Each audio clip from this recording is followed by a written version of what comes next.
Olá, Mercado Ético hoje conversa com Isis Lima Soares, que é uma das fundadoras e integrantes de um projeto maravilhoso no nosso país. Cala a Boca Já Morreu. Cala a Boca Já Morreu não continua como aquele famoso ditado, quem manda na minha boca sou eu. Claro que foi inspirado nisso, mas Cala a Boca Já Morreu se completa como porque a gente também tem muito a dizer.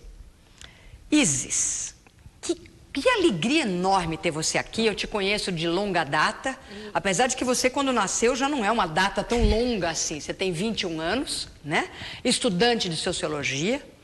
E você vem desde os 8 anos de idade, ativamente participando. Eu sei que você é muito modesta, mas é importante que se diga, liderando junto com outros jovens, este projeto divino que traz a criança, traz o adolescente e traz o chamado, com bastante aspas aí, doente mental, a se expressar através de novos canais de mídia. Como é que é isso? Por que aconteceu isso com a sua vida e desses outros jovens? Você tinha 8 aninhos, como é que uma criança de 8 anos começa a fazer um programa de rádio, que foi como tudo começou?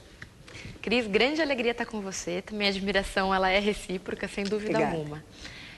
O Cala a Boca Já Morreu surge em 1995, quando no Brasil a gente vivia um boom das rádios comunitárias. No Brasil, nessa época, começa-se a perceber a necessidade e a materializar essa necessidade de que grupos tenham seus próprios veículos de comunicação, de que comunidades tenham seus próprios veículos de comunicação. Isso se traduz em diversas maneiras, uma delas das rádios comunitárias. Nessa ocasião, surge no Butantã, aqui em São Paulo, região onde o Cala a Boca Já Morreu está até hoje, uma rádio comunitária chamada Rádio Cidadã. Rádio Cidadã. Rádio Cidadã. E aí, nessa rádio, um monte de coisas muito legais acontecendo, programas verdadeiramente comunitários ocorrendo naquela região. E uma das empresas que fazia parte desse contexto do Butantã é o GENS Serviços Educacionais. Empresa que é dos meus pais e que trabalha com educação aí há 20 anos já. Quer dizer, você já nasceu nesse contexto, num berço de gente realmente preocupada com a questão da educação e mais do que isso, né? Com a questão da educomunicação, né? Que é o que a GENS faz, né? E quem quiser já começar a acessar é o www.portalgens.com.br. Exatamente. E o GENS muito comprometido, na verdade meu pai e minha mãe muito especialmente comprometidos com outro tipo de educação, que seja verdadeiramente humano, solidário, justo e por aí vai. E aí o encontro do GENS com essa rádio verdadeiramente comunitária, no sentido mais bonito mesmo, pensa então por que não a gente conseguir juntar nessa emissora crianças e adolescentes que têm passado por aqui, muitas vezes com uma dificuldade escolar tremenda, uma dificuldade de aprendizagem, entre aspas, também tremenda. Por que não a gente juntar essas duas coisas e ver no que dá? Maravilha. E aí surge, então, pelo que se tem notícia, o primeiro programa de rádio inteiramente feito por criança. Ai, que maravilhoso. O que significava isso? Significava que a criançada, eu era era um grupo de 10, meninos, meninas, fazendo a pauta do programa, a produção do programa, a apresentação do programa, o atendimento ao ouvinte, a operação de equipamento e por aí vai. E a gente percebe então que fazer rádio, na verdade, era uma grande alegria, era um grande prazer, um grande aprendizado. E o que vocês tinham a dizer naquele momento? Quando você tinha 8 anos, você lembra de alguns dos programas? Quer dizer, o que essa turminha tinha a comunicar naquele momento? O nome do projeto é Cala a Boca Já Morreu, porque nós também temos o que dizer. Muito no sentido de que, sim, somos crianças, ou somos adolescentes, ou somos idosos, somos pessoas e temos opinião sobre tudo, desde muito pequenos. Reconhecer que a criança e o adolescente têm opinião sobre política, têm opinião sobre saúde, sobre educação, sobre família, foi um dos nossos pressupostos. Então os programas eram sobre tudo, era sobre a vida da gente. Era falar sobre a escola, era falar sobre a nossa relação com a família, era falar sobre a nossa relação com nós mesmos, era falar nossa relação sobre consumo, com consumo, pesquisa de preço, por aí vai, ecologia, tema não era o que faltava. Todo mundo tagarela e tema era o que não faltava, sem dúvida alguma. Que coisa maravilhosa, né? Porque essa educação que está aí, ela é rudimentar, a gente sabe disso, né? Quer dizer, todo o currículo educacional é de séculos atrás, literalmente séculos. De vez em quando alguém diz assim, nós vamos mexer na grade curricular. Aí quando você vê, é uma mexidinha aqui, uma coisinha dali, mas a gente continua decorando um monte de bobagens que não tem nada a ver com o nosso clamor interno e com o clamor de toda a sociedade, não é, Isis? Você acredita, por exemplo, que à medida que a gente possa reverberar com maior intensidade toda essa voz da criança, do adolescente, do jovem adulto, do chamado doente mental, quer dizer, aquele que é colocado fora da sociedade porque alguém decidiu assim o assado, do idoso, vocês também têm programas de idosos em que os idosos estão falando, estão colocando suas opiniões. Você acredita que ao fazer isso, vocês estão interferindo até na própria grade do sistema educacional do nosso país? Nós acreditamos, Cris, que o conhecimento, ele surge da curiosidade, da pergunta. Se não há curiosidade, o conhecimento ele fica com algum sentido, mas não com o sentido que ele deveria ter verdadeiramente. Perfeito. Partir da curiosidade para chegar no conhecimento, para dominar esse conhecimento, é um dos nossos pressupostos. E isso perfeito isso, Isis. Porque a gente vai para a escola e a gente tem participado de muitas pesquisas com crianças e com adolescentes sobre a questão, por exemplo, da agressividade dentro do ambiente da escola, né? Que vem crescendo, né? Em diferentes, quer dizer, não importa, diferentes classes sociais, em diferentes faixas etárias. Então, essa agressividade, essa recusa, é porque, entre muitos fatores, né, a escola decidiu que ela vai nos dar respostas sobre perguntas que eu não estou sobre as quais eu não estou interessada, né? Eu criança, eu jovem, né? Então eu acho bárbaro isso, quer dizer, vamos partir das perguntas? E aí a nossa proposta, ela acaba sendo de intervenção social. O que significa isso? Significa que na medida em que a gente consegue reunir um grupo de pessoas e fazer com que através do tempo, de encontros periódicos, com uma intenção muito clara nesses encontros, que partem da curiosidade, que parte do interesse e da vontade de conhecer, de saber, a gente está conseguindo formar pessoas diferentes. Formar pessoas que tenham, de fato, compromisso consigo mesmas e com o lugar que elas vivem. E aí isso, de alguma maneira, acaba chegando na escola, chega na vida, no momento em que essa pessoa vira um adulto, vira alguém com responsabilidades que uma criança acaba não tendo pela sua condição de criança mesmo. Uau! Né? E você, que também tem tanto a dizer, será que a escola respondeu as tuas perguntas? Se não respondeu, quem sabe essa moçada de 21 anos aqui, como a Isis Lima Soares, nos ajuda a esclarecer. Até já!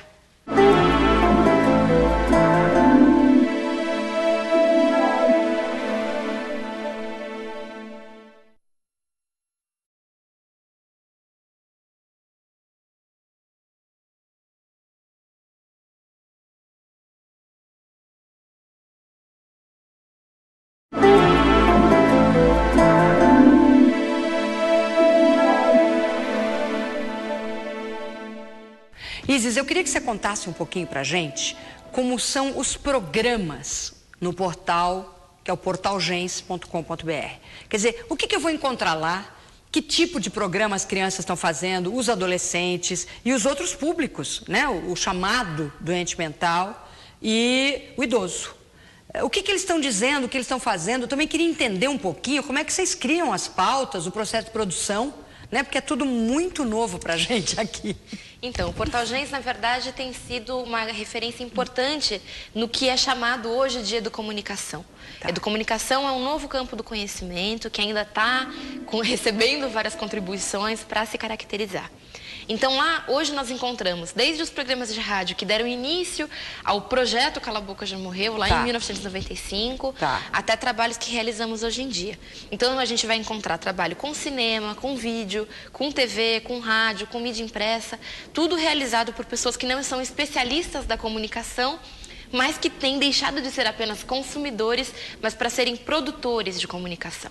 Perfeito. Né? Então a gente encontra dos mais variados públicos, tanto de idade quanto de linguagem mesmo, nesse portal. E aí, quantos programas a gente tem lá dentro e conta um deles? Eu estou morrendo de curiosidade. Tem um monte de coisa, eu não vou saber se te dizer exatamente quantos em números. Tá. Mas eu vou te contar, por exemplo, como que era um programa na época que a gente fazia lá na Rádio Cidadã. Tá. Nossos programas, eles eram ao vivo, todos os domingos, Tá. 2 horas, durante 2 horas, das 4 às 6 da tarde. Então, durante 2 horas, naquela emissora, tinha só criança na rádio. Tá. E 2 adultos que eram os coordenadores do projeto. Como é que acontecia? Nós tínhamos uma reunião de pauta semanal, que também durava 2 horas, durante a semana, à noite. E nessa reunião a gente falava, e aí, temos um programa ao vivo na rádio domingo, o que a gente Tá. quer falar? Tá. Levantava, eu quero falar sobre baleia. Eu quero falar sobre briga na escola.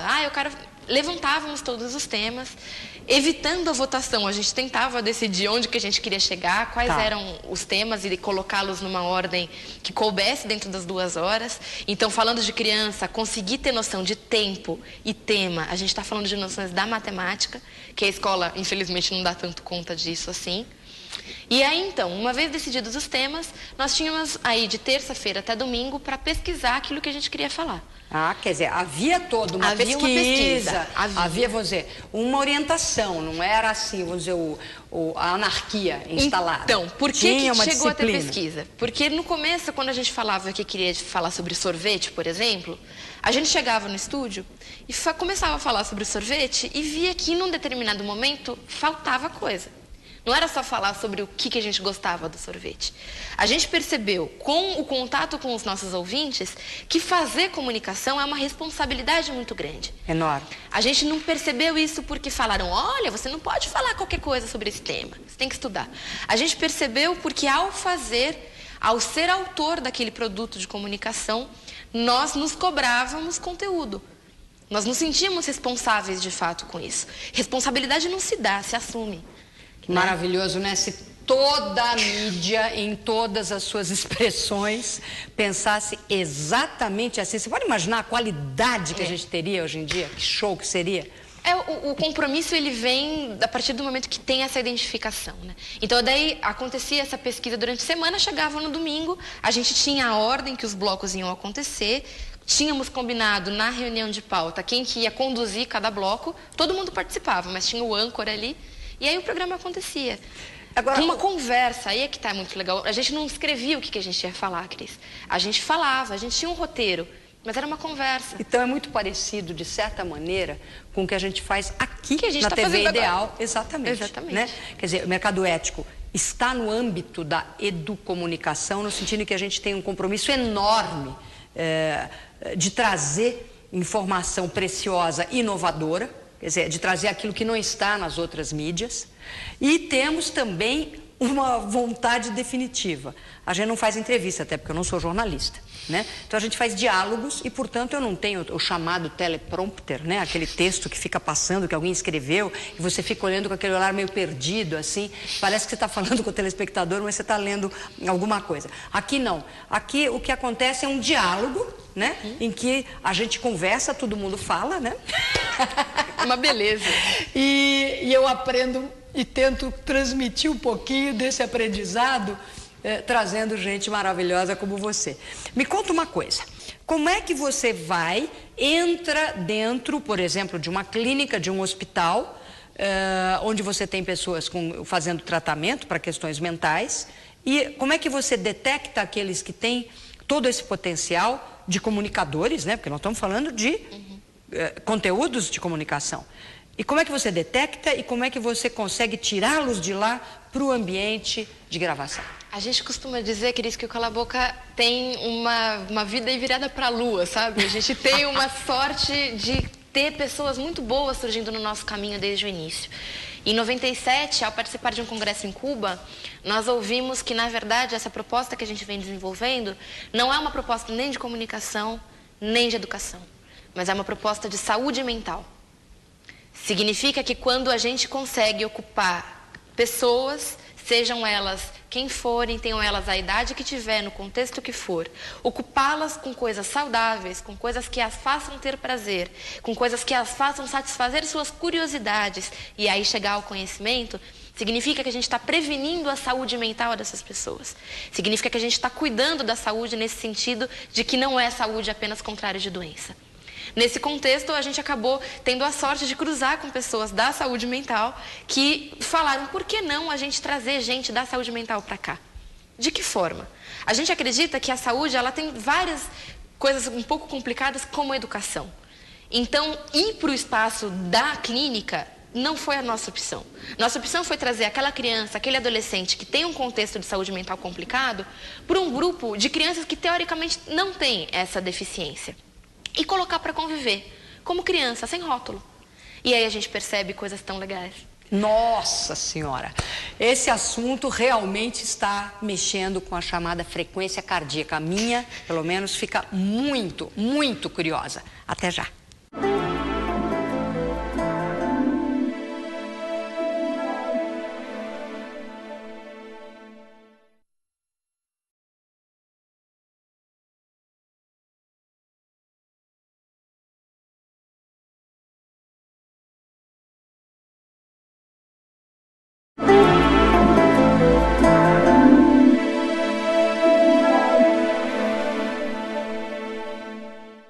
Isis, você está trazendo um eixo intimamente entrelaçado com a questão da sustentabilidade, que é o eixo da saúde. A gente teve aqui já 2 vezes o Dr. Sérgio Weissman, que colocou com muita clareza, muita precisão, o fato de que existe hoje toda uma indústria voltada à doença. A gente não tem a indústria da saúde, nós temos a indústria da doença. O próprio isolamento, muitas vezes, de pessoas que não precisariam estar isoladas da sociedade, faz parte da manutenção de uma indústria da doença. Não estou dizendo que não há casos em que esse isolamento não seja necessário, pelo menos por um tempo. Eu estou dizendo é que existe uma massificação do isolamento, que vai tornando, evidentemente, um quadro que se inicia como sombrio, vai tornando esse quadro cada vez mais sombrio. A verdade é que, da mesma forma em que a gente precisa olhar a saúde construindo uma indústria da saúde e trazer todas as pessoas para uma possibilidade de acolhimento e de diálogo, as coloca no despertar da sua própria possibilidade de saúde, se isso por um lado é verdade, também é verdade, por outro lado, que a gente não pode entender como doença só aquilo que se convencionou chamar de doença.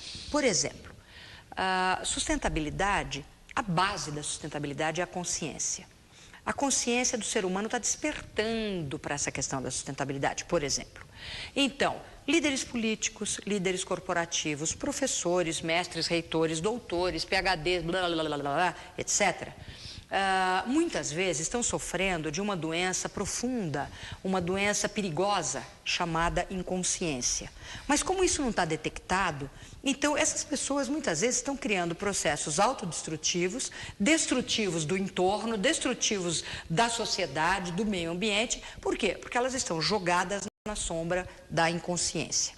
Ao trazer o chamado doente para o convívio, algo me diz que vocês estão propiciando um pensar novo, estão alertando a sociedade para o fato de que nós precisamos parar de nos separarmos, né? Pois é, é um aprendizado, Cris, que não é apenas por parte do usuário da saúde mental, mas é principalmente por parte da nossa parte, que está acostumado a segregar, a taxar, a colocar um rótulo ali e não entender que mesmo nessas condições não existe por detrás uma pessoa que pensa, que tem opinião, que tem sentimento, assim como a gente. Claro. Né? É um aprendizado que, na verdade, ele precisa acontecer desde muito pequeno. Porque desde muito pequeno a gente está acostumado a ter aquele ali é o cantinho de quem está doente, aquele ali é o cantinho de quem é assim, de quem é assado. Né? Essa convivência, ela é fundamental.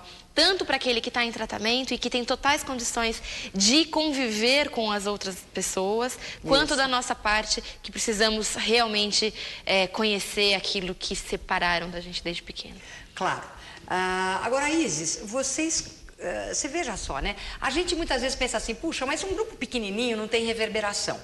O grupo do projeto Cala a Boca Já Morreu, hoje é o quê? São 10 jovens que começaram quando você tinha 8, né? 13 anos depois você está com 21, né? Então são 10 jovens já com vamos dizer, uma experiência de 13 anos e são 20 crianças, criancinhas mesmo, Sim. fazendo todo esse movimento maravilhoso. Agora, vocês foram convidados, inclusive, pela primeira vez, inclusive na história do nosso país, a ter a voz da criança ouvida numa conferência da maior importância. Eu queria que você falasse disso um pouquinho, do que se trata. Certo. Em 2003, o governo Lula chama, pela primeira vez na história, como você bem coloca, crianças e adolescentes para discutir política pública. O que significa isso? Aconteceu em 2003 a primeira Conferência Nacional Infanto-Juvenil pelo Meio Ambiente. Primeira Conferência Nacional Infanto-Juvenil pelo Meio Ambiente. Exatamente. Okay. A proposta é que nas escolas, grupos de crianças e adolescentes na faixa etária entre 11 e 14 anos, discuta com professores, com comunidade, com direção, com os outros colegas de séries anteriores e séries posteriores às suas, as questões ambientais que tenham a ver com a sua realidade. Tá. Falando de meio ambiente, não apenas como a natureza, mas principalmente as relações sociais que a gente estabelece. Né? Então, a Conferência Infanto-Juvenil pelo Meio Ambiente aconteceu em 2003, agora nós estamos na 3ª edição. E é um processo muito legal de ver que realmente opinião de criança e adolescente é levado em conta. O trabalho que o Cala a Boca Já Morreu desempenhou nas 2 conferências anteriores foi de fazer com que, no momento da Conferência Nacional, o resultado dessa conferência não ficasse somente no papel, naquela brochura que a gente está acostumado a ver. Mas que as crianças e adolescentes conseguissem fazer com que o resultado da conferência fosse trabalhado em rádio, em vídeo, em jornal, para voltar para a comunidade e ter de fato um impacto. Não adianta a gente decidir em várias instâncias e o negócio não voltar. Perfeito. Se você faz um programa de rádio falando sobre as mesmas coisas que vão estar no documento escrito e manda isso de volta para a escola, você consegue ter uma retroalimentação muito legal. Você cria um círculo virtuoso. Com certeza. Ou seja, de repente, um grupo que tem 10 jovens e 20 crianças em ação tem já parceria com o Ministério da Cultura e com o Ministério do Meio Ambiente, se eu entendi direito. Ministério da Educação e Ministério do Meio Ambiente. Ministério da Educação e Ministério do Meio Ambiente. É fantástico isso. Eu não sei se... Bom, vocês devem acompanhar também muito de perto, por exemplo, a história da Escola da Ponte, né, em Portugal, né, do Rubem Alves, não é isso? Em que as crianças assumiram o poder para valer, né? E fazem disso um laboratório. É um laboratório em que adultos e crianças interagem, as crianças têm uma nova luz para nos trazer. Eu sempre digo, as crianças e os jovens são os nossos mestres. O que é o teu plano de vida, Isis? Boa pergunta essa. Plano de vida. Olha, eu tenho muita vontade de continuar nesses caminhos da educação que o Cala a Boca Já Morreu vem me apresentando aí já nos últimos 13 anos. Estou estudando sociologia, mas com a vontade